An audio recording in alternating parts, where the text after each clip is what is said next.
There are nearly 4 million people in Britain still living in poverty, despite being in work. According to research by the Joseph Rowntree Foundation, that's a record figure. People are classified as poor if they have to make ends meet on less than 60% of the average income, or about £14,500 a year for a couple with no children. Here's our economics editor, Kamal Ahmed. Mark Payne lives just outside Glasgow. Delivery driver, 3 children, earning £12,500 a year. A member of a growing band of the working poor. High food costs, high rents, frozen benefits. A toxic mix for those who are only just about managing.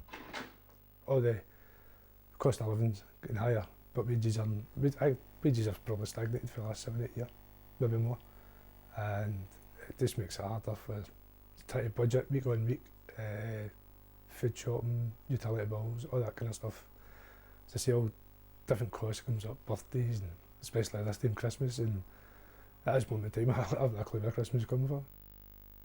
This is the picture of the UK's working poor.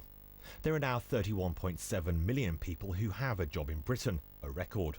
But of those, 3.8 million are below the official poverty line. For a single person, that means earning less than £7,300 a year.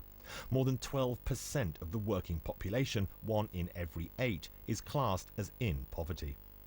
More people are in work, but that means that we're having more people in those low-paid jobs, but also not able to get enough hours to actually get the money for the household, and particularly if you're balancing caring for children, for older people, for disabled people, it can be very hard to get that balance right.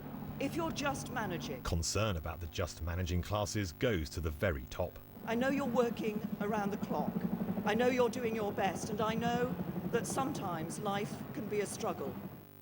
Globalisation is associated with low wages, with insecure jobs, with stateless corporations, and striking inequalities.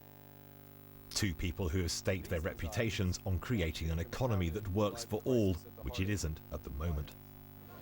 This is the major issue at the top of every politician's in tray, the people who feel left behind. The government's actually been quite successful dealing with absolute poverty. People in workless households, employment is at record rates.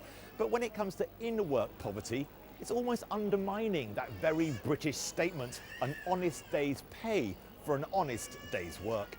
Usually what happens is... Cynthia Ganesh-Panchen runs a charity in Leicester.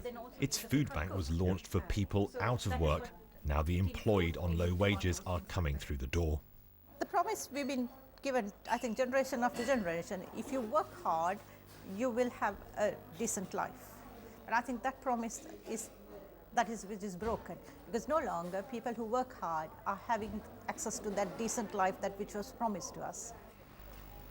Time to act. In partnership, many argue, the government and businesses investing in training, building affordable homes, paying more, creating a wealthier economy which can be shared more widely. Kamal Ahmed, BBC News. The